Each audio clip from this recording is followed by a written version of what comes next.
Buenos días.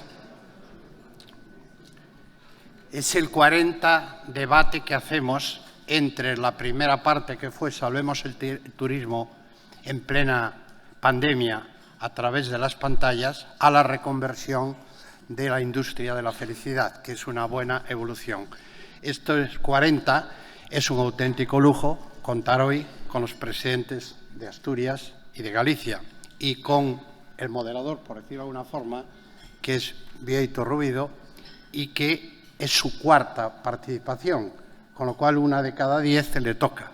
Cuando hagamos la 44 lo volverá a tocar. Bueno, pues es un gran honor. No les voy a presentar, únicamente muy brevemente, pues como todos saben, Alfonso Rueda ha sido consejero de la Xunta desde 2009, ha sido en la legislatura siguiente ya vicepresidente y todo el resto lo conocen. Adrián Barbón es presidente de Asturias, del Principado de Asturias, desde el 19 y de Bieito su carrera pues es por todos conocido. Yo de él destacaría dos cosas, lo demás lo conocen, que es de un pueblo precioso, que tiene una playa preciosa, que es Cedeira, donde es la zona de los mejores percebes y donde hay un lugar allí también que hay que visitar una vez en la vida, por lo menos, porque dice el dicho que el que no va, que va de muerto, el que a San Andrés de Teixido vai de morto que non vai de vivo. O sea que es recomendable hacer al menos una visita. Esto es un buen eslogan para Bieito Rubido, agradeciendo su generosidad y su amabilidad, por lo menos que el minuto de publicidad lo tenga.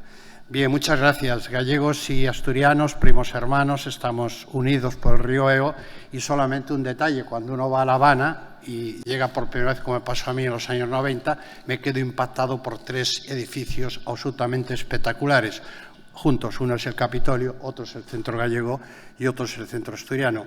Esto lo construyeron aquellos miles de migrantes, miles, decenas de miles, centenas de miles que tuvieron que abandonar Galicia, aquellas aldeas y Asturias, y con aquella altura de miras. Yo creo que nos unen muchas cosas. El turismo tiene unas enormes posibilidades.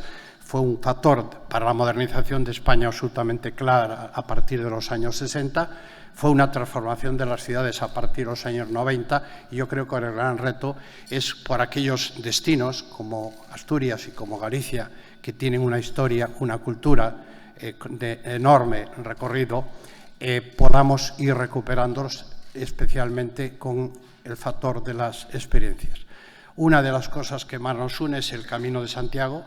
De hecho, el camino primitivo es el que va desde Oviedo hasta Santiago, que inició Alfonso II cuando fue a reconocer la tumba del apóstol en el siglo IX, y creo que todo ese mundo de experiencias que puede traernos un turismo de calidad y que puede contribuir también a la recuperación de esas zonas despobladas que probablemente con el turismo, de la misma forma que el efecto que tuvo sobre el país en los años 60 y el efecto que ha tenido en las ciudades más recientemente, seguramente llegará también por ese camino. Pero bueno, no me voy a extender más, a darle las gracias a todos los que están aquí, algunas autoridades, y no voy a nombrar a nadie. Bueno, solamente voy a nombrar a una persona que voy a hacer una referencia, porque creo que merece la pena, que es Ana Pastor, la gran dama de la política, que ha abandonado la política recientemente después de muchos años y que la vamos a echar mucho de menos nosotros en política y seguramente ya va a salir ganando mucho en su nueva profesión. Así que muchísima suerte, Ana, y muchas gracias por acompañarnos aquí.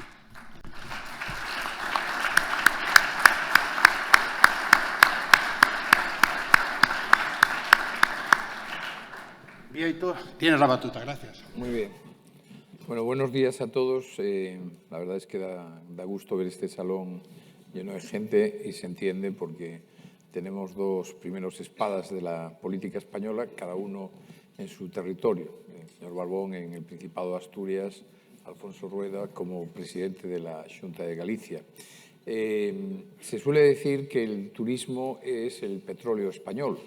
La verdad es que parece que este año vamos a batir todos los récords y que España, que es la tercera potencia turística del mundo, el tercer país que más visitantes recibe y que más le genera en su economía el turismo, tengo que decirles que es que Francia nos hace trampas, porque Francia contabiliza todos los del norte de Europa que la cruzan para venir a España y entonces, por esa razón, ocupa el segundo lugar.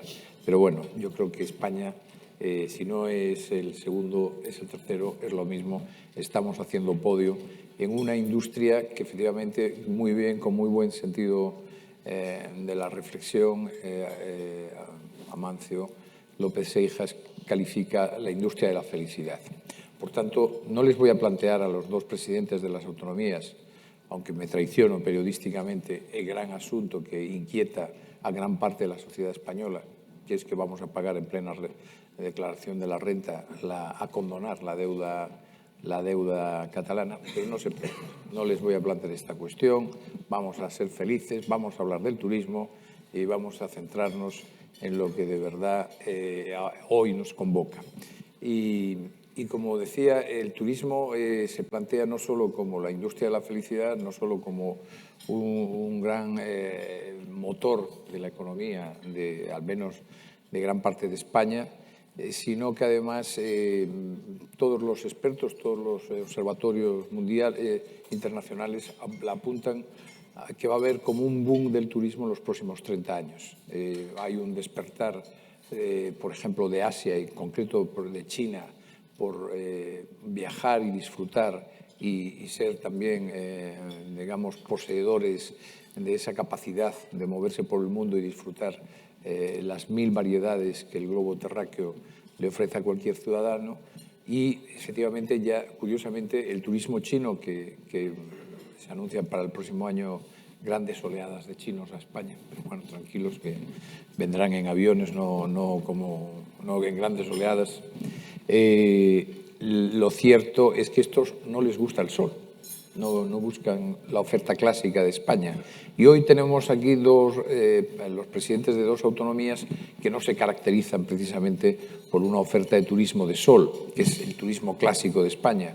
La oferta de Asturias y de Galicia probablemente, aunque de vez en cuando sale el sol, pero la oferta de Asturias y Galicia es básicamente pues un turismo cultural, un turismo gastronómico, también un turismo de relax, también un turismo de paisaje. Hay que reconocerle a Asturias que probablemente tiene la zona de España que mejor ha cuidado el paisaje. Podemos abrir un gran debate de cómo y por qué razón se protegió tan bien el paisaje en Asturias y, sin embargo, en Galicia, y eso sí, presidente, tenemos un paisaje incluso más bonito que el asturiano, ligeramente. Pero lo hemos destrozado, sobre todo en algunas zonas, con una arquitectura y un urbanismo, francamente. Yo siempre propongo que en la Xunta de Galicia había que crear la Dirección General de Buen Gusto y Piqueta, para que a todas aquellas edificaciones que afean, insisto, lo que la mano de Dios fue tan generosa, pudiésemos volverlas a su belleza natural. Pero bueno, no me voy a extender más. La primera pregunta para los dos es ¿qué papel, qué prioridad tiene el turismo en su acción de gobierno y en la estrategia de sus respectivas comunidades? Empezó con el presidente asturiano. Bueno, pues buenos días a todos y a todas. Muchísimas gracias por la invitación a participar y muchísimas gracias además por compartir este escenario y este debate con Alfonso, con el que me une no solo una buena relación de vecindad, sino de amistad y de afecto personal, ¿no? Bueno, lo cierto es que Asturias, curiosamente, que es una comunidad posiblemente de las más industrializadas de España, cuando se empieza a trabajar el tema del turismo, va a hacer el año próximo 40 años del nacimiento de nuestro lema, el Asturias Paraíso Natural, que como saben es la referencia. Claro, en aquel momento hablar de turismo en Asturias era poco más que algo excéntrico y me acuerdo que el presidente autonómico de la época que creía que Asturias podía tener potencial turístico, que por suerte todavía vive, que es el presidente Pedro de Silva, ayer estuve todavía con él, él decía que fue recibido pues, con hilaridad, con risas, con burla por parte de la opinión pública y publicada, las dos, ¿no? Que lo veían con un extremo crítico. Sin embargo, Asturias cada año está batiendo récord, eso es así. La pandemia sirvió para visualizar un Asturias como destino seguro. Y pregunta, ¿qué lugar nos merece? Bueno, yo creo que la arquitectura institucional también es importante. Cuando uno configura un gobierno, y a mí me tocó el último en agosto del 23, que fue cuando tomaron posesión los consejeros, decidí que el área de turismo dependiera de la vicepresidencia del Principado de Asturias que está aquí, que es Jimena Llamedo. O sea que yo creo que da una pista de que creemos que es un sector con mucha potencialidad, sin renunciar a nuestra tradición industrial, a nuestra base industrial, de la que estamos profundamente orgullosos, pero volviendo a los clásicos de la política, ¿no? Si la política pura, la política buena es la búsqueda de la felicidad, una industria de la felicidad sin duda necesita de gran potencial y de empuje político. Bueno, muy buenos días. Ante todo, gracias al Grupo TUSA por darnos la oportunidad de reunirnos a mi amigo el presidente de Asturias. Efectivamente, son muchas cosas que nos unen, mucha gente se sorprende. ¿Cómo ustedes, siendo de partidos políticos diferentes, coinciden en muchas cosas? Bueno, pues porque probablemente los dos seamos capaces de plantear cosas convenientes para nuestras tierras individualmente y en conjunto, ¿no? Y esto es una prueba más y una buena prueba. El turismo, creo que tiene muchas cosas en común. Decía Adrián que la arquitectura institucional es importante y, efectivamente, ¿dónde colocas? Pues sí, yo tengo que decir que si lo ha colocado en la vicepresidencia, turismo en Galicia depende directamente del presidente de la Xunta. Yo ahora mismo tengo en mi organigrama una oficina de coordinación económica, de la acción de todas las consejerías y el turismo. Porque creo que, por dos cosas. Primero, creo que es muy importante. Nosotros está ahora mismo y subiendo, efectivamente, porque esto va a progresar, lo decía Vieito, en torno a 11-12% de nuestro PIB. Y además es que es absolutamente transversal. Para que funcione bien la oferta turística tiene que funcionar bien un montón de factores que a veces, si lo ves a primera vista, parece que no están conectados con el turismo, y sí que lo están, efectivamente. Todo lo que tiene que ver con la ordenación del territorio, y tengo que decir, Vieito, que en eso hemos mejorado muchísimo. Ese feísmo que algunos le achacaban a Galicia en otras épocas, creo que lo hemos mejorado francamente. Pero tiene mucho que ver con el turismo, tiene que ver mucho con el turismo la educación.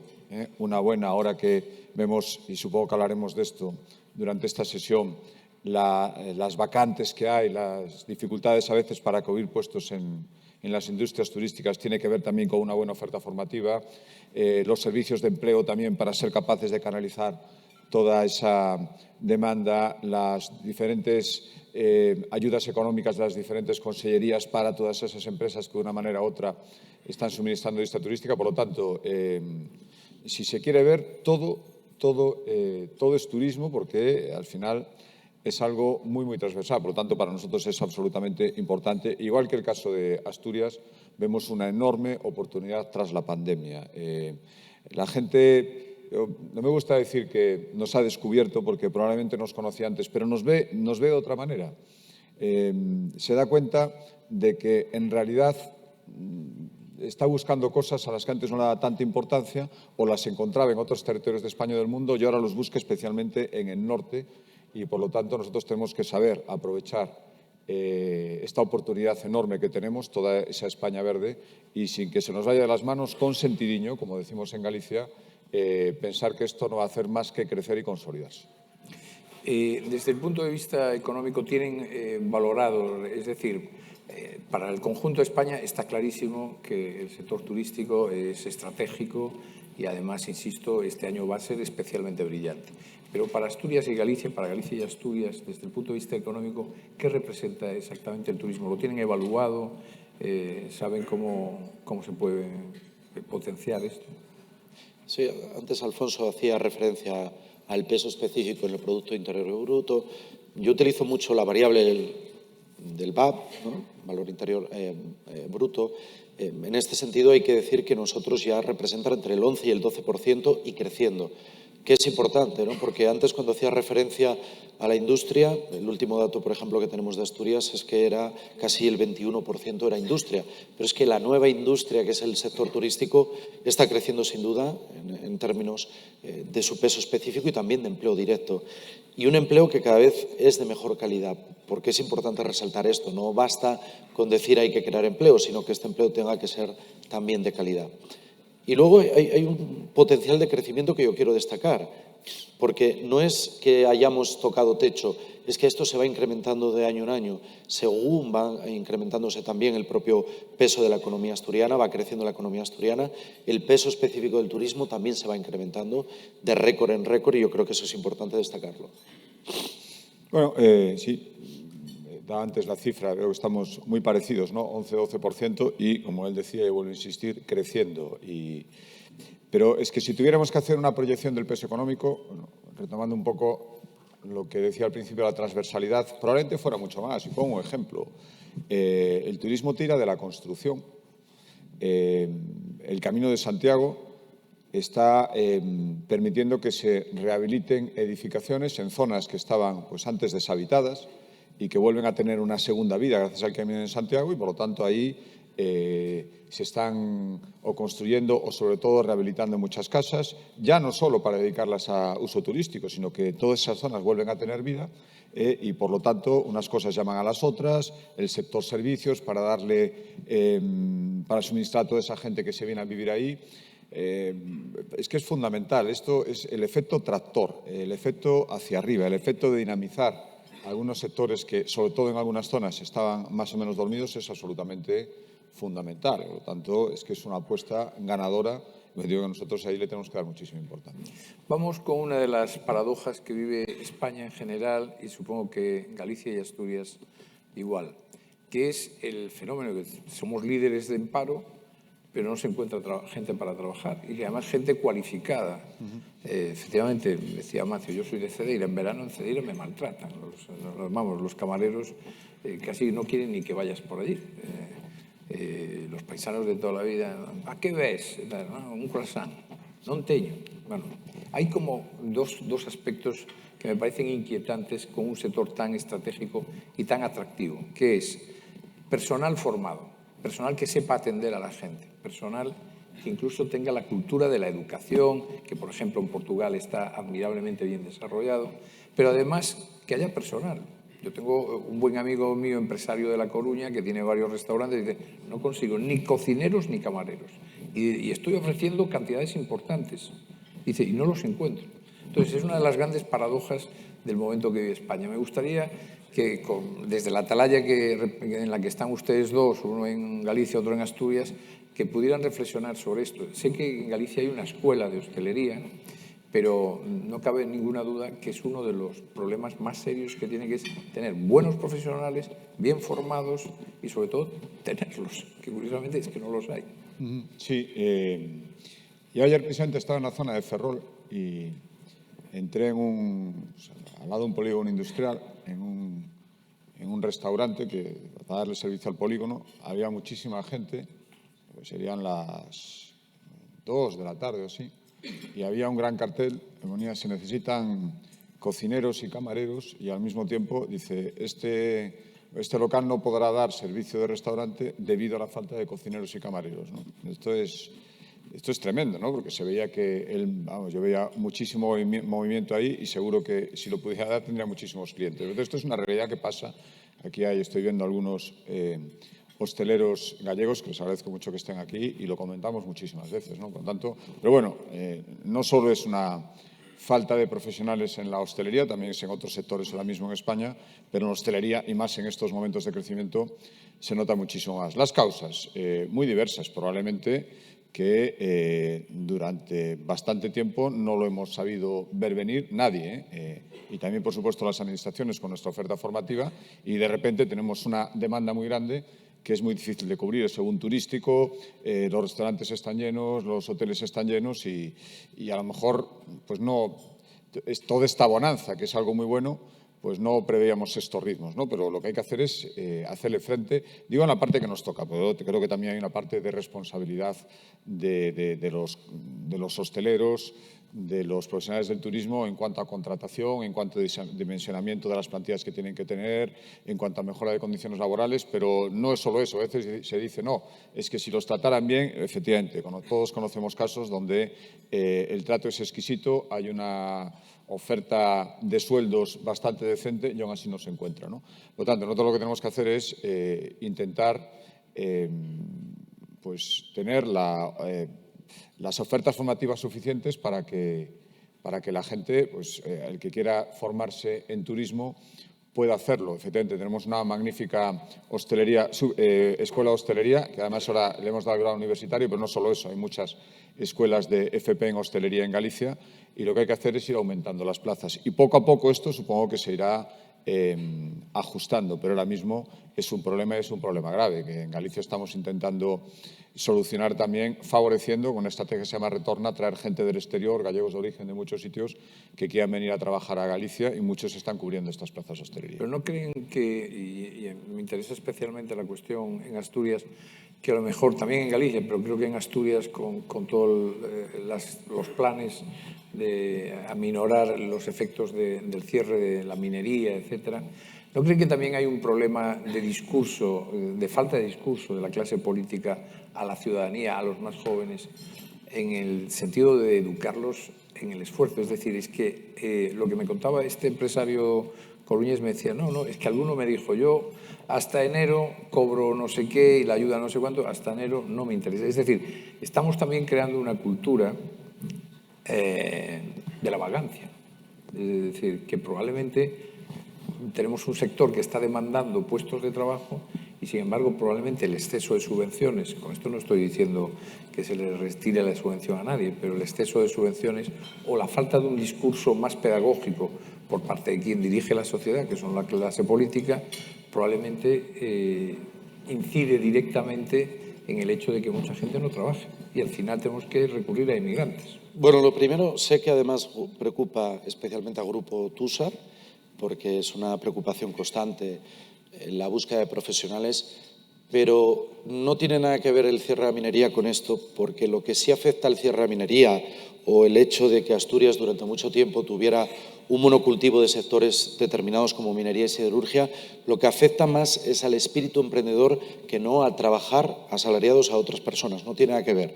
Eso está estudiado y documentado en toda Europa. Yo presidí la Asociación de Municipios Mineros y lo que sí afecta es a todo lo que tiene que ver con el emprendimiento, no trabajar de asalariados de otra persona. Son cosas completamente diferentes. Este matiz es importante hacerlo. Tampoco compro el discurso, lo siento, pero yo no soy claro de los jóvenes de hoy son vagos o tienen una tendencia a la vagancia. Yo me niego en redondo a pensar eso.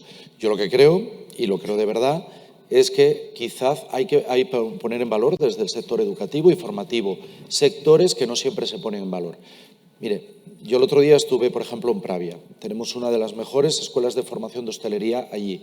De hecho, algunos de los chavales que salen de allí son magníficos cocineros que fundan sus propios restaurantes o van a trabajar en restaurantes y están recibiendo reconocimientos a nivel internacional. Creo que lo que hay que hacer es, en este sentido, prestigiar esa formación. Decir que para contribuir a un sector turístico que cada vez sea más fuerte pasa también por una calidad del servicio público y de atención, ¿no? Y lo uno, a la reflexión que decía Alfonso, es cierto que hay empresarios, y los hay la mayoría, que cumplen, que pagan bien, que dan dignidad al empleo. No todos, por desgracia. También es otro de los elementos que hay que tocar.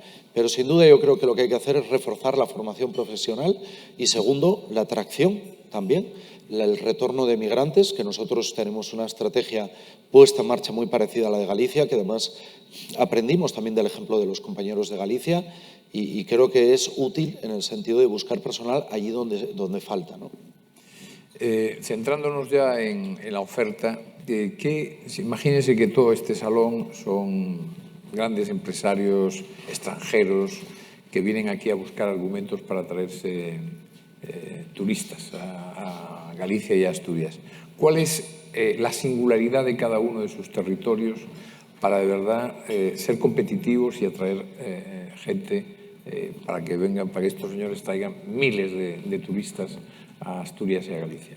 Bueno, pues lo que decíamos un poco, o lo que yo estaba diciendo antes, y yo lo he decir muchas veces a Adrián, ¿no? Tenemos lo que ahora todo el mundo está buscando, por contraposición al tipo de turismo que había antes de la pandemia, que probablemente ya estaba en sus fases finales, ya se iba a pasar a otra fase, pero la pandemia lo aceleró todo, ¿no? Pues un turismo más tranquilo, todo mucho más slow, mucho menos masificado, mucho más en contacto con la naturaleza. Yo creo que eso es lo que busca el nuevo turista, además un turista muy interesante, porque es un turista de larga estancia, de un nivel adquisitivo probablemente mayor, no va buscando paquetes intensivos de solo estar 3 días, hacerlo todo rápidamente, llegar, estar e irse. No, es todo más tranquilo, más pausado, queriendo disfrutar del entorno, un clima, y eso creo que es una gran ventaja y lo va a ser cada vez más. Tenemos una en verano se puede estar tranquilamente en Asturias y en Galicia. Uno disfruta, no tiene que estar refugiándose de un calor excesivo. En invierno no hay que estar refugiándose de un frío extremo. Todo esto, es decir, vivir tranquilamente, sentirte cómodo, sentirte bien. Creo que esto es lo que ofrecemos, aparte de creo que de un patrimonio cultural riquísimo. El nuevo turismo también busca todo eso. El turismo de experiencias, que se llama ahora, creo que tiene un campo enorme con nosotros. Y creo que somos el ejemplo perfecto de los destinos acogedores. Lo digo porque estas tentaciones que empieza a haber ahora, ¿no? La turismofobia, aquí ya está viniendo demasiada gente, aquí no cabe más gente. A mí eso me preocupa muchísimo, me preocupa muchísimo, porque además lo he oído, es verdad que muy marginalmente, pero en Galicia ya alguno empieza a decirlo, no, ya viene demasiada gente, aquí no queremos más. Eso en absoluto, porque además eso traslada una imagen que no es real de que estamos saturados y somos todo lo contrario. Es que nuestro valor principal es que si usted viene, debe decir que va a estar solo, entre comillas, pero no se va a sentir agobiado en absoluto. Va a ver que tiene espacios grandes, sin agobios, sin masificaciones y sin nada de eso. Creo que ahora mismo, frente a otros destinos que ya están demasiado maduros y demasiado saturados, creo que es lo que podemos ofrecer. Aparte de ahí, cada uno tenemos productos turísticos específicos. El Camino de Santiago en Galicia tira muchísimo, es nuestra marca. Creo que es la marca España realmente para muchísima gente en el exterior, y lo estamos viendo, cada vez más extranjeros, cada vez con más poder adquisitivo, vienen atraídos por el Camino de Santiago, que además atraviesa toda España, por lo tanto riega de este nuevo turismo que nos interesa a todos muchos territorios, y creo que es un reclamo fundamental que, ojo, y con esto termino, es marca y es reclamo, pero ni siquiera dice, no, es que ustedes solo tienen Camino de Santiago o siempre están hablando de esto. Galicia va a acabar el año con 8 millones de turistas. Peregrinos son 1 millón nada más. Los otros 7 no son peregrinos, pero probablemente una de las razones para que vengan, sobre todo los que vienen la primera vez, es porque nos identifican con todo eso, ¿no? Sí, yo coincido con Alfonso en esa visión de somos una referencia turística diferente. Creo que aportamos algo distinto. Antes decías la broma de no hay sol o no es turismo de sol. Sí que tenemos sol, lo que pasa es que también tenemos agua. Y eso no es un tema menor, en un contexto, y no solo en el sector turístico, en el atractivo de esto de dormir tapado, ¿no? Que te dice la gente, bueno, yo vengo a Asturias o Galicia y me gusta incluso dormir con una sábana encima. Una cosa que en el resto de España, cuando se está abrasando, sobre todo en unos veranos que cada vez van a ser peores, porque el cambio climático es una realidad, nosotros destacamos en ese sentido. Pero ojo con el agua, porque el agua va a ser un potencial de primer término, y esa España verde, esa Costa Verde, va a ser clave, porque tenemos mejores reservas hídricas. Les pongo un ejemplo y paso ya al turismo. En su supercomputación necesita garantizar un abastecimiento de agua permanente para la protección de los sistemas. Eso lo podemos ofrecer nosotros, nadie más en este momento. Con lo cual, tomen nota de ello si quieren invertir, porque merece la pena. ¿Qué tenemos nosotros que ofrecer? Pues ofrecemos historia. En el caso de Asturias, el reino de Asturias, ¿no? Todo lo que tiene que ver en torno a un entorno que va más allá de lo religioso, porque es casi sagrado, pero sagrado ya era para los pueblos astures, como es Covadonga, ¿no? Todo lo que tiene que ver con nuestra naturaleza. Antes hacía referencia, somos la costa mejor conservada de España y posiblemente la costa mejor conservada de Europa. Y eso no es porque haya caído del cielo, eso es porque hubo un gobierno del presidente Pedro de Silva que hace muchos años decidió tener una visión clara de cómo había que proteger la costa asturiana para convertirla en un elemento atractivo. Tenemos turismo de experiencias, turismo naturaleza, turismo industrial. Asturias, con todo el patrimonio que tiene ligado a la minería, yo les animo a que vivan la experiencia, por ejemplo, de bajar a un verdadero pozo minero, el Pozo Sotón. Es una experiencia única, irrepetible, ¿no? El ver cómo trabajaban, por ejemplo, mi padre, mis abuelos, mis bisabuelos y mis tatarabuelos, que eran mineros, ¿no? Tenemos el turismo gastronómico, es decir, hay muchas potencialidades que nos hacen muy diferentes. Y el camino. Xacobeo y Xacobeu en asturiano es sin duda la gran referencia.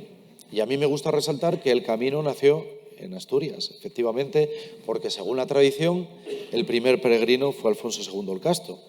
Y es verdad que ahí Galicia demuestra su enorme generosidad, porque todos los caminos conducen a Galicia, pero es verdad que todos los caminos llegan de todas partes.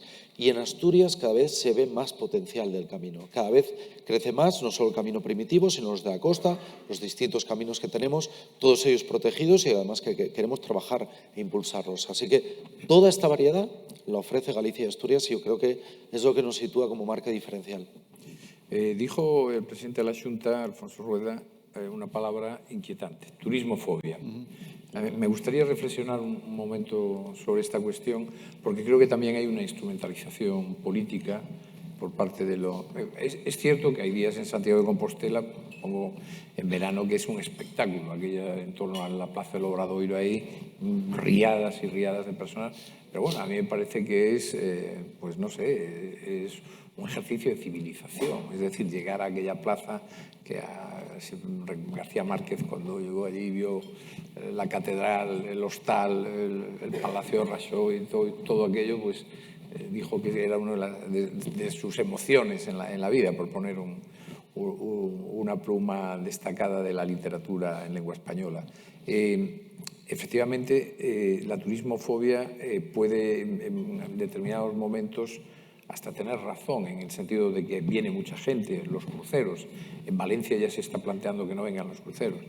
Pero claro, es que para nosotros el turismo empieza a ser muy importante. Atacar a una industria como la industria del turismo me parece ciertamente inquietante, además, insisto, de la instrumentalización política que se esconde detrás de esto. Me gustaría escuchar por parte de los dos la reflexión que les merece y qué se puede hacer y si hay también una parte de educación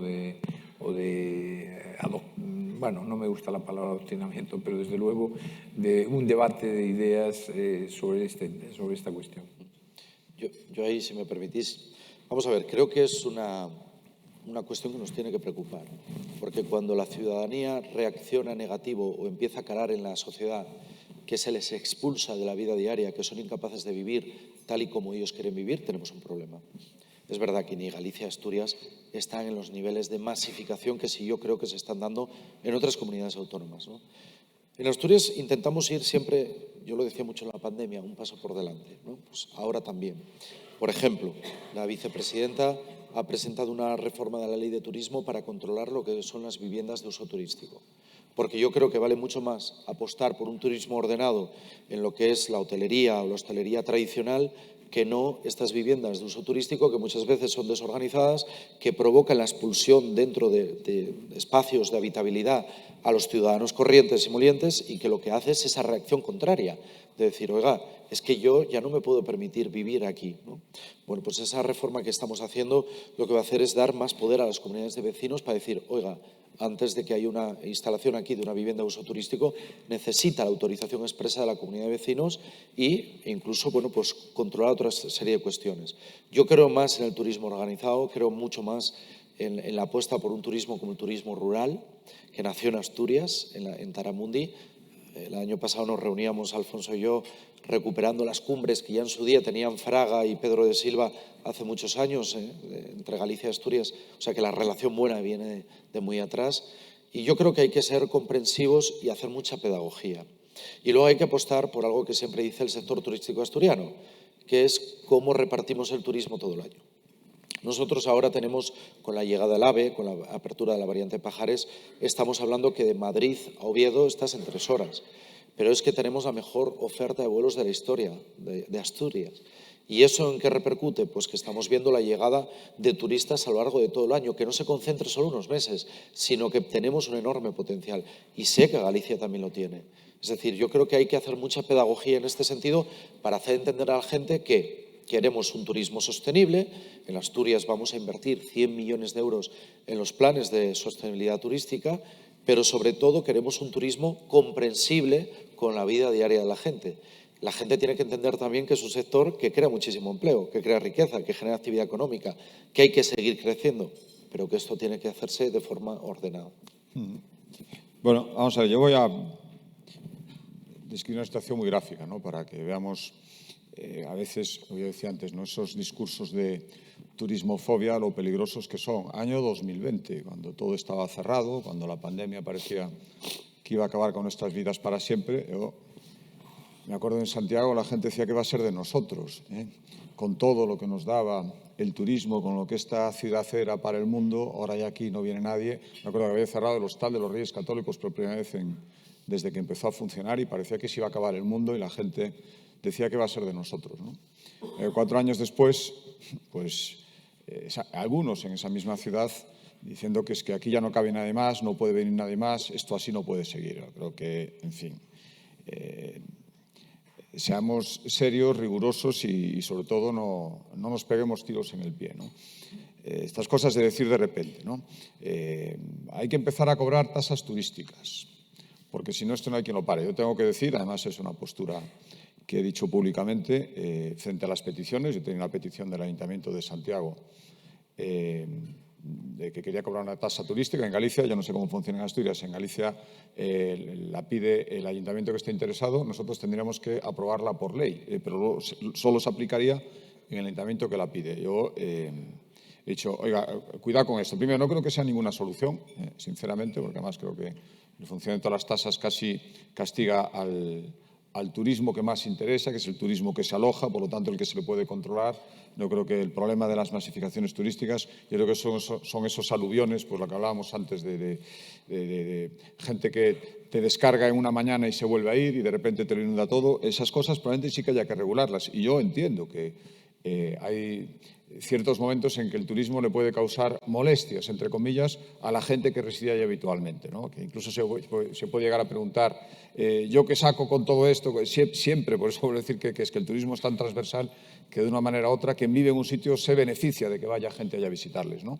Pero estos discursos de decir hay que poner una tasa lanzan un mensaje hacia afuera de que tenemos un problema de demasiada gente que viene, masificación que no nos interesa en absoluto a los destinos del norte, que estamos diciendo que estamos en una situación absolutamente contraria. Digo, muchísimo cuidado porque esos mensajes que se lanzan al mundo, el mundo los coge, los puede interpretar y sacar conclusiones erróneas. Creo que estamos muy lejos todavía de Galicia como destino turístico de decir que ya no puede venir más gente. Claro que puede venir más gente y la inteligencia de las administraciones tiene que ser, pues lo que decía Adrián, saber distribuirlo, saber transmitir que a Galicia, Asturias, se puede venir todo el año, que tenemos un montón de lugares que se pueden visitar sin tener que concentrarlos en 2 o 3 que inevitablemente siempre van a tener más visitantes, pero que la oferta turística se puede distribuir para que pueda seguir creciendo ordenadamente. Sustentabilidad, sostenible, turismo sostenible, que es lo que se dice ahora. Pero cuando se lanzan esos mensajes hacia afuera de que estamos saturados, eso a veces no tiene remedio y se vuelve un boomerang. Por eso a mí me gusta siempre dejar claro que en absoluto tenemos un problema de saturación turística o de que ya no admitamos a más gente. Ojo con eso porque me parece algo absolutamente fundamental. Y pongo otra vez el ejemplo del Camino de Santiago, perdonen, pero es que es de lo que más podemos hablar en Galicia. El Camino de Santiago antes era un solo camino, el camino francés. Se empezó a decir, no, es que hay demasiada gente, sobre todo unos meses, haciendo el camino francés, que la siga habiendo. Es inevitable que en determinados meses del año haya más turistas que en otros. Pero hemos sabido diversificarlo, pues por ejemplo, el camino del norte, el camino primitivo, y al final lo que podía estar todo concentrado en un solo camino, pues se ha ido distribuyendo por todos y el camino sigue creciendo ordenadamente y armoniosamente. Y eso hemos conseguido hacerlo en colaboración con... Eso es un ejemplo claro, ¿no?, de colaboración turística entre comunidades autónomas para evitar problemas que te puede dar un turismo que crezca mal. Pero ojo con los discursos del turismofobia. A mí me preocupa muchísimo y me parecen muy irresponsables. Cooperación, colaboración. Hablaba el presidente Marbón de las cumbres entre Fraga y Silva en Taramundi. ¿Qué colaboración, qué cooperación pueden establecer el Principado y Galicia en materia turística? ¿Cómo se pueden potenciar y qué pueden ensayar ustedes de cara a que el noroeste, al fin y al cabo, se vea también como, no digo como porque cada uno tiene su personalidad, tampoco tanta diferencia porque nos parecemos mucho, pero ¿qué cooperación o qué líneas de colaboración se podrían establecer entre las dos comunidades en materia turística? Bueno, ya la tenemos de hecho, la Costa Verde, que ahora coordina este año, está coordinando precisamente Galicia, Yo aquí quiero destacar que no solo nosotros, sino incluido Cantabria y Euskadi, siempre tuvimos claro la necesidad de potenciar el norte en detrimento, ¿no?, o que había ido en detrimento de otras partes que parecía que era la referencia turística por excelencia. Y no es así. Nosotros tenemos muchas oportunidades de potenciar, y ahí hay un trabajo conjunto. Y yo creo que incluso cuando hablamos del balcón atlántico, ¿no?, es decir, el mar Cantábrico no deja de ser el balcón atlántico, yo creo que ahí hay un potencial enorme. Y porque además, fuera de nuestras fronteras, aunque no nos lo creamos, cuesta muchas veces situar en el mapa la diferencia entre Asturias y Galicia. La gente le cuesta mucho. Y yo creo que ahí tenemos una potencialidad enorme de promoción turística. Todo lo que tiene que ver, además, con el turismo más rural, con esa distribución territorial que decía el presidente de la Xunta, ¿no?, de decir, oiga, que no se concentre solo en una parte, sino en esas áreas más despobladas, todo lo que ha sido el camino, por ejemplo, de potenciación de lugares, con la creación de albergues, de residencias. Bueno, pues yo creo que hay mucho potencial conjunto de promoción. Y sin duda, lo más importante está hecho, que es que hay espíritu de colaboración. Y esto pues no abunda siempre. Es decir, que dos comunidades que somos limítrofes no nos veamos como competidoras, sino como complementarias en cuanto a la promoción, en cuanto al atractivo, porque además, fíjese, yo ayer, por ejemplo, antes de ayer llegué aquí, me alojé en este mismo hotel y, bueno, por la zona fui a arreglar el pelo y la barba porque tenía la reunión de la fundación, del patronato de la Fundación Princesa de Asturias. Y me acuerdo que el barbero me comentaba, pues yo estuve en el norte estos días, empecé en Cantabria, estuve en Asturias y terminé en Galicia. Y eso es una constante cada vez más. Es decir, hay gente que decide conocer pues, Galicia, Asturias, Cantabria, incluso Euskadi, de forma conjunta. Y qué importante es eso, porque eso yo lo defiendo siempre. Hace unos años, me acuerdo perfectamente, en el Sella estuvo Salvador Illa, que yo espero sea el futuro presidente de la Xunta, de la Generalitat, de la Xunta, de la Generalitat de Cataluña, pero voy en relación a la Xunta porque me decía que estaba pasando unos días en Asturias. Estaba con nosotros también el presidente Revilla, viendo el descenso del Sella, y a continuación se iba a pasar unos días a Galicia. Es decir, eso cada vez es una constante más importante. Oye, si se quiere presentar a presidente de la Xunta, no pasa nada tampoco. Es que el chiste fácil es decir de la Xunta, podría ser de la Generalitat, lo tiene difícil. Pero bueno, vamos allá, presidente de la Xunta.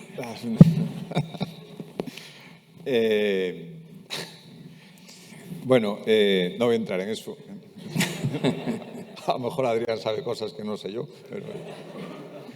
Pero vamos a ver, el mundo es muy grande y la oferta de destinos turísticos casi infinita. Por lo tanto, posicionarse no es nada sencillo y por lo tanto, hacer una oferta global siempre favorece, sobre todo cuando está coordinada. Lo que decía Adrián, la España Verde, que es una marca consolidada ya, llevamos muchos años trabajando y que además es muy visual, ¿no? Y más ahora, ¿no?, cuando hablamos de las diferencias climáticas, decir la España Verde enseguida te lleva al norte y te lleva a esa cornisa. Por lo tanto, eso lo tenemos que explotar y por ahí tenemos que seguir. Y lo que decía el presidente de Asturias, efectivamente es así. Es mucho más fácil que un americano o un chino o un coreano acabe conociendo Galicia si viene a Asturias que si va a la Costa Brava o si va a cualquier otro destino de España o de Europa. Por lo tanto, a mí me interesa que venga gente a Asturias porque probablemente una parte de esa gente acabará viniendo a Galicia o en ese mismo viaje o en otro viaje posterior. Pongo el peregrino 100.000, que llegó hace un mes a Santiago de Compostela, lo fuimos a recibir al centro de acogida. Era una pareja que vivía en Florida.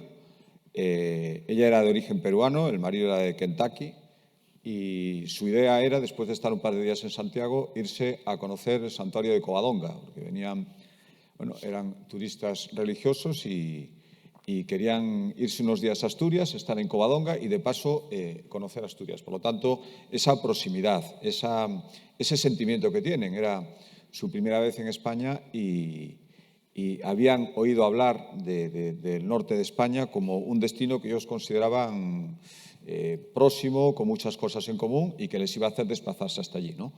Por lo tanto, creo que todo eso lo tenemos que seguir fomentando y un turista asturiano tiene muchas posibilidades de acabar siendo un turista gallego y viceversa.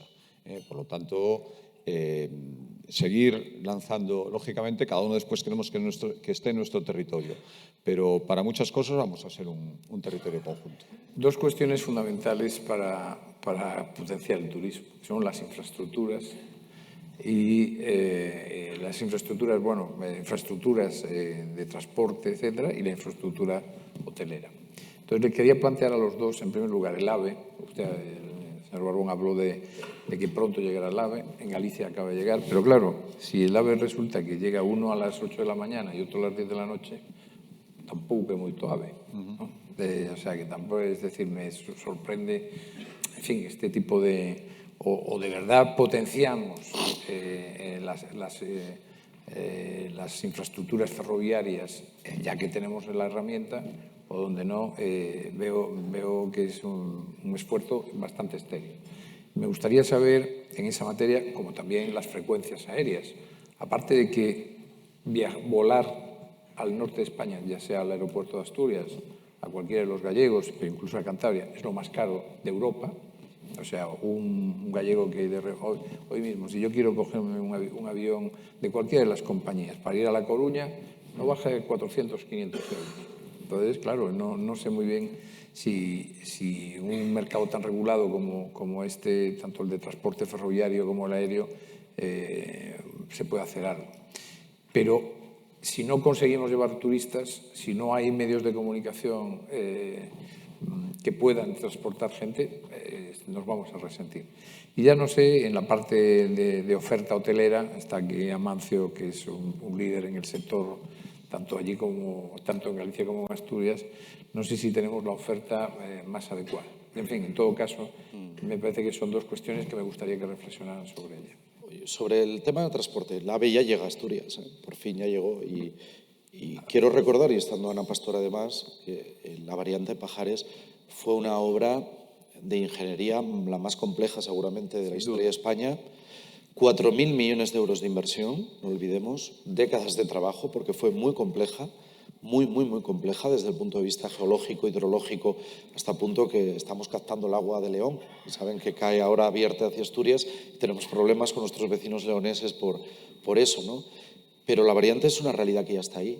Y solo en una semana de uso del AVE, sin todas las frecuencias que va a haber, porque saben que hay obras en Chamartín que son las que están ralentizando el que podamos acceder a mayores números de servicios, con los nuevos trenes Abril, hay más de 22.000 viajeros en una semana. Es decir, en Asturias lo estamos notando, el potencial de crecimiento es brutal. Yo que vine a Madrid utilizando, y no fue ni tan siquiera el AVE, era el Albia, pero a velocidades ya de poco más de 3 horas entre Oviedo y Madrid, pues la realidad es que es brutal ver la cantidad de gente que moviliza cada día. Y ahí hay mucho potencial de crecimiento y además en todas las ocasiones, como dice nuestro himno, y en todas también las estaciones. Sobre el tráfico aéreo. Asturias, tenemos un viceconsejero que es un fenómeno en todo lo que tiene que ver con la negociación de la comunicación aeroportuaria. Lo venía trabajando mucho antes de incorporarse y ha conseguido, por ejemplo, que Asturias tenga el mayor récord en estos momentos de conexiones aéreas de su historia. Para un aeropuerto de una comunidad, no olvidemos, de 1 millón de habitantes, pues este año vamos a superar los 2 millones de viajeros solo en el aeropuerto. ¿Y qué se ha notado con el funcionamiento del AVE? Que están bajando los precios. Porque la competencia lleva a eso. Es decir, ahora los billetes a Madrid están bajando los precios porque hay mucha más competencia y puedes viajar de otra manera. Entonces, yo ahí lo que seguimos apostando es por el impulso turístico, seguir abriendo conexiones aeroportuarias, que yo creo que es importante. Y, hombre, la inauguración de la ampliación de Chamartín, que está prevista, parece ser julio-agosto, sin duda va a reforzar el número de trenes de conexiones ferroviarias. Pues qué suerte tienen los asturianos, porque a La Coruña le aseguro que los precios siguen siendo carísimos. ¿No? Bueno, oye, el viceconsejero, si quieren os lo dejo. No, yo entiendo que los políticos tampoco en una economía libre de mercado pueden jugar el papel justo, ¿no? Yo no estoy ahora... Pero vamos, te puedo asegurar que volar a Turquía, a Estambul, puedes ir por 30 euros. Ya. Pero volar de Vigo a Madrid no te baja de 450 euros. Paradojas de la economía que vivimos. Depende también si mejora la conexión ferroviaria, yo creo que ahí lo vais a notar y estoy convencido de ello. También cuando más competencia hay, mejores resultados. Incluso no olvidemos una cosa. Tiene que prestarle ese viceconsejero un ratito a... También, yo ya sabe que con Alfonso, si él me dice ven, lo dejo todo, no hay ningún problema. No, pero no solo eso, incluso hay que pensar una cosa, las líneas de conexión AVE, tanto de Galicia como Asturias, en este sentido están empezando a llamar la atención de empresas operadores privados, no solo Renfe. Y esto es importante también, que es verdad que les va a suponer una inversión porque tiene que ser material desplazante, material rodante desplazante, pero yo creo que hay oportunidades también de que en poco tiempo haya competencia. Bueno, yo no me sé los precios de Asturias, los de Galicia sí, y le doy la razón a Vieto. Viajar en tren a Galicia es caro cuando puedes viajar, porque además... y ayer también vine aquí en Albia, pero no en el tren que me hubiera gustado venir. Me hubiera gustado venir un poco más tarde, ya no había billetes. Por lo tanto, es caro cuando encuentras un billete y el avión efectivamente es muy caro también. Por lo tanto, a Galicia ya llega no a todas las ciudades, a Ferrol y Lugo son dos ciudades muy mal conectadas por ferrocarril ahora mismo, eso desde luego tiene que acabar teniendo una solución, pero al resto de ciudades ya llega el AVE.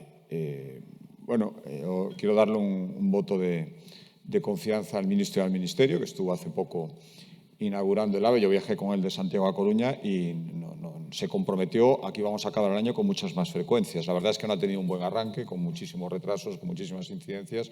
Pero bueno, yo todo eso lo puedo entender si se soluciona y si se cumplen los compromisos porque ya no es tanto, al final también es importante el tiempo de viaje, pero creo que mucho más importante todavía son las plazas, porque eso, aparte de que permite viajar a más gente, en teoría debería permitir viajar más barato. El Ministerio tiene que entender además que tiene que favorecer la libre competencia, las líneas de bajo coste como hay en otros sitios. Todo eso, desde luego, va a cambiar los desplazamientos y va a ayudar muchísimo a la desestacionalización. Orense, que tiene AVE desde hace 2 años, cambió absolutamente. Orense es un destino de fin de semana en los meses de otoño, sobre todo en los meses de invierno, en los más suaves, donde muchísima gente, ahora de repente hay un mercado enorme de millones de personas que en España que ven a Galicia y ven Asturias ahora, lo verán a partir de ahora con el AVE, muchísimo más cerca, incluso desde el punto de vista psicológico, porque vuelvo a decir, después tenemos el problema de que hay muy pocas plazas. Por lo tanto, yo creo que eso ahora mismo no está como debería estar, pero vamos a esperar hasta final de año a ver si se cumplen los compromisos. Esto respecto al tren.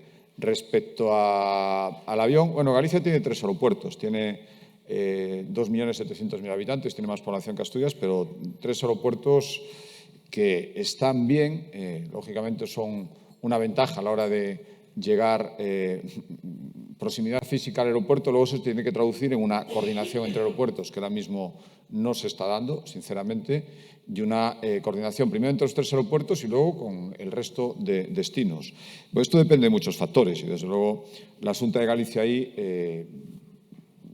tiene en el tráfico aéreo las competencias que tiene. Yo echo de menos una mayor coordinación de AENA y del Ministerio correspondiente respecto al tráfico aéreo en Galicia, que también tiene muchísimo que mejorar las frecuencias. Hay aviones o muy temprano, todos salen a la misma hora de los 3 aeropuertos hacia Madrid o vuelven de Madrid a la misma hora de los 3 aeropuertos y son muy caros también. Por lo tanto, eso desde luego tiene que tener mayor coordinación. Y respecto al tráfico internacional tenemos, y Asturias también. Lo que pasa es que a lo mejor no os dais tanta cuenta porque hay más distancia geográfica, pero el aeropuerto de Oporto, que se ha convertido en un hub internacional enorme,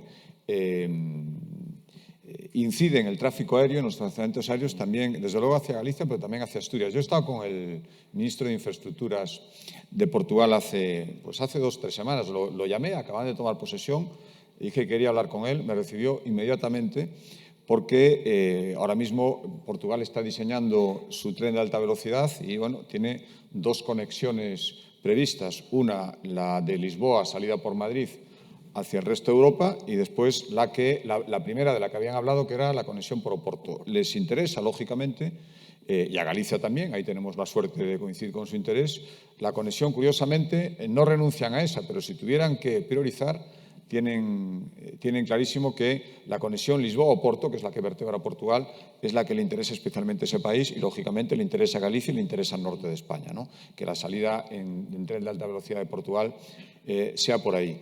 Y la de Lisboa-Oporto no hay que explicarla, pero la de Oporto con frontera española hasta Valencia les interesa especialmente porque se convertirían en el gran hub de tráfico aéreo, toda esa gente que tendría un gran aeropuerto para desplazarse en tren desde sus territorios, pues por AVE, hasta allí en muy poco tiempo y con muchísimas facilidades. Con lo cual, ojo con las conexiones aéreas también y la llegada de turismo, sobre todo internacional, a nuestros territorios, porque se está produciendo por ahí el crecimiento del camino portugués, que está ahora mismo en cifras, ¿quién le iba a decir?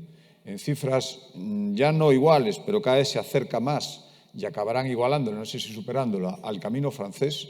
Se explica por la llegada masiva, porque casi todos los peregrinos en el camino portugués son peregrinos internacionales, porque llegan por Oporto y, por lo tanto, ojo, porque a lo mejor nuestras conexiones ferroviarias nos las están planteando desde fuera.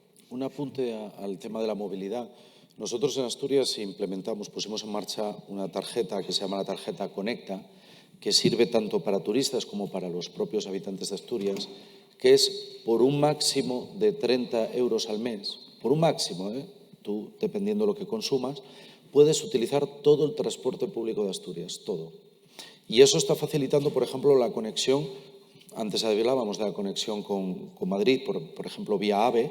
Bueno, pues está favoreciendo que desde las comarcas asturianas se lancen autobuses lanzadera que llegan y permiten viajar desde todas las partes, porque es verdad, nuestra salida principal de los trenes es Gijón y Oviedo y en ocasiones Mieres y Lena, ¿no? Pero principalmente es Oviedo el punto desde el que parte la mayor parte de gente. Y eso nos permite conectar.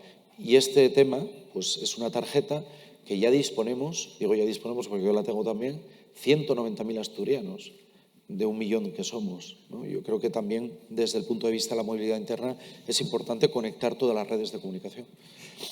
Vamos terminando ya. La verdad es que es muy ameno y la agilidad con la que contestan hace muy atractivo el diálogo. Pero me gustaría hacerle una pregunta individual a cada uno de los participantes, al presidente del Principado y al presidente de la Xunta de Galicia. En el caso del señor Barbón, mi pregunta final es ¿qué papel juega de potenciación, de proyección, de imagen la familia real con su apuesta, no solo por el acontecimiento de la entrega de los premios Princesa de Asturias, que son reconocidos ya internacionalmente, sino incluso el icono que hoy representa ya la Princesa de Asturias, que es un icono moderno, que a la juventud le gusta? ¿Qué potencialidad y qué papel juega para proyectar Asturias, no solo en España, sino fuera de España? Yo que no soy nada dado a los halagos, no me gusta, es más, rechazo halagar a nadie por sistema, sí que tengo que decir que los reyes, en este sentido, tanto el rey Felipe y, como no, la reina Leticia, y yo aquí lo quiero destacar, tienen un papel clave en la puesta en valor de Asturias. Es que siempre que tienen ocasión, todavía ayer les digo, estuve con ellos por la mañana y estuvimos un buen rato hablando, bueno, pues en torno a la Fundación Princesa de Asturias, pero mucho más, ¿no? La reina hace poco estaba, por ejemplo, en la Asamblea Anual de Cruz Roja de España que se celebró en Oviedo. Ellos son unos grandes embajadores. Yo siento el cariño que tienen por Asturias. El Día de las Fuerzas Armadas, que también se celebró en Oviedo y en Gijón, tuvimos la oportunidad de contar con ellos. Y además, bueno, pues yo noto que ellos dan el cariño que también reciben, porque lo notan. Es decir, uno puede luego pensar lo que quiera sobre fórmulas de gobierno, de jefatura del Estado, lo que quiera, pero desde luego la verdad es que yo no puedo más que destacar el papel que tanto el rey Felipe como la reina Leticia tienen de puesta en valor de Asturias, el inmenso cariño con el que tratan Asturias y yo creo que con el inmenso cariño que nosotros les tratamos y les recibimos siempre. Con el halago hay que tener cuidado, porque yo tenía un viejo jefe, digo viejo porque ya se murió, que decía en periodismo, halaga, porque el que no se lo traga lo saborea. Entonces, bueno, ya sabe usted que un poco de halago nunca viene mal. Terminamos con el presidente de la Xunta. Sí, pues yo coincido totalmente con Adrián. Aparte para usted tenía otra pregunta. Bien, bueno. bien. Pues yo... Pero si quiere decir algo de la familia real, se lo... No, me recibió el rey pues hará 2 o 3 semanas y hablamos de la inminente presencia de la princesa de Asturias como guardia marina en la Escuela Naval de Marín y, vamos, eso nosotros lo agradecemos muchísimo desde el punto de vista, muchas cosas, ¿no? De promoción de Galicia también, y ya no voy a hablar de la presencia del rey emérito, que yo creo que es beneficiosa su presencia allí, más en una ciudad tan turística como Sanxenxo.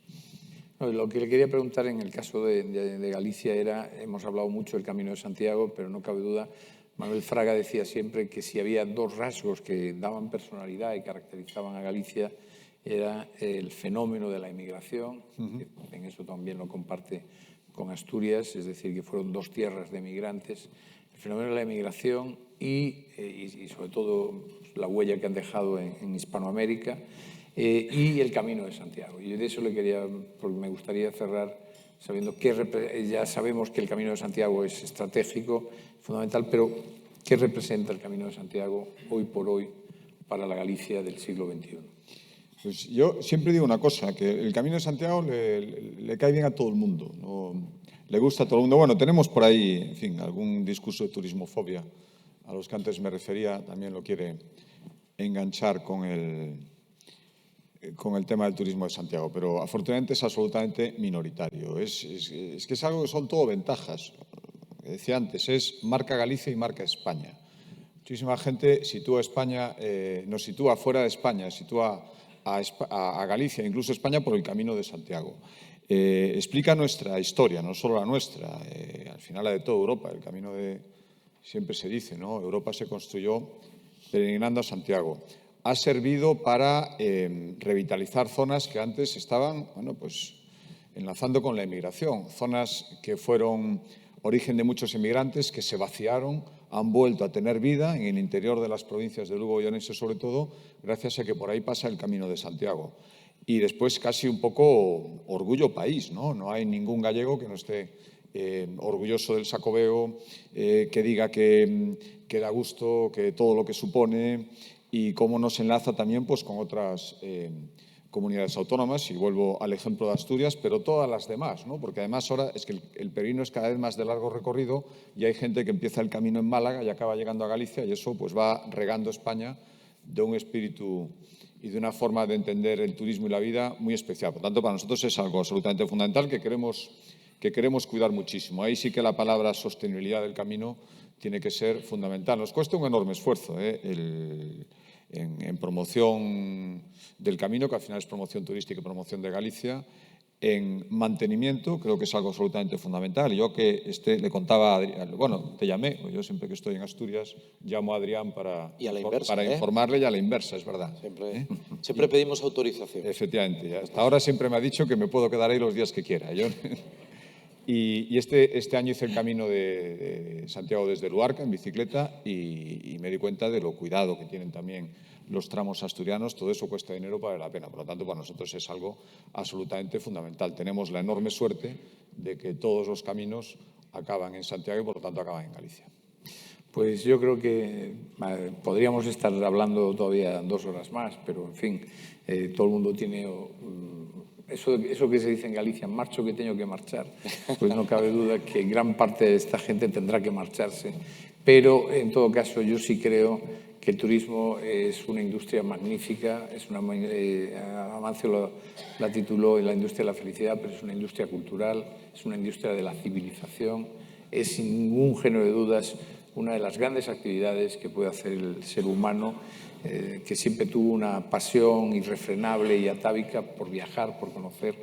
Y yo sí les pido, como ciudadano, que cuiden, ¿no?, el paisaje. Yo creo que, y ahí felicito a Asturias, lo dije al principio, que el presidente de la Xunta, tenemos un paisaje maravilloso, pero tenemos que cuidarlo, tenemos que tener un celo especial, porque habiéndonos dado Dios un premio tan extraordinario como es el paisaje que tiene Asturias y Galicia, creo que maltratarlo es un... Yo te voy a llevar a ti por zonas que no vas a decir eso, ya verás.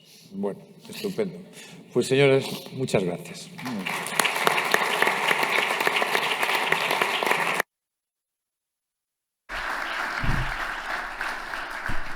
Muchas gracias a todos.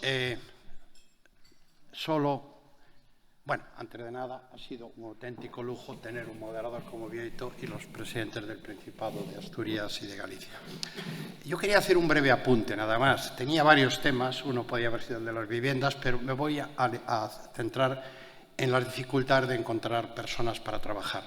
Seguramente para una empresa y para todo es lo fundamental, lo más importante. No sé si es más difícil encontrar un camarero que un ingeniero, no estoy seguro. Es difícil en general. Y ahora me meto en lo políticamente incorrecto, midiendo las palabras para que tampoco me sobrepasen, que es que la productividad baja. Y estos datos no se dan, a veces los da el Banco de España, pero no parece que se publiquen mucho. Las horas trabajadas bajan cada año. El asentismo crece a un ritmo brutal. Y estos datos no se dan. Yo conozco gente que cree que lo del trabajo tiene que ser lo mínimo. Incluso algunos creen que pueden vivir sin trabajar. Incluso algunos creen que tienen un derecho fundamental a vivir sin trabajar. Bueno, esto es el aspecto más duro y más crítico. El positivo, hago referencia al inicio de aquellos gallegos y asturianos que construyeron el centro hasta hace 100 años, que tuvieron que ir desde las aldeas con una mano delante y otra detrás, y a veces incluso sin saber ni leer ni escribir, y fueron capaces de buscar un mundo mejor. Hoy el mundo cambió y ahí hay mucha gente hoy que tiene inseguridad, que tiene incertidumbre económica y son los nietos de aquellos que se fueron.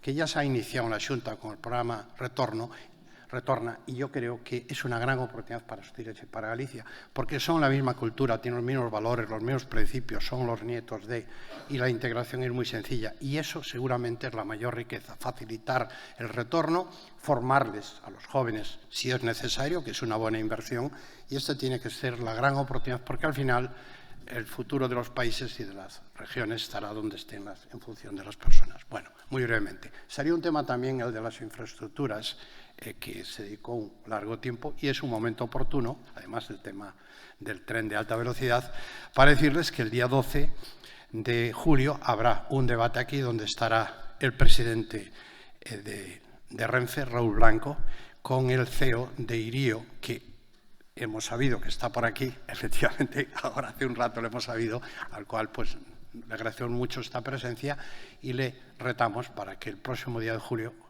Simone Gorine pueda debatirlo, justamente la importancia de las... Porque ya tenemos las infraestructuras, ahora lo que tenemos es que hacerlas eficientes y que cumplan el objetivo para el que han sido creados. Así que muchísimas gracias y le citamos en el debate número 41 de la industria de la felicidad el próximo 12 de julio. Muchísimas gracias.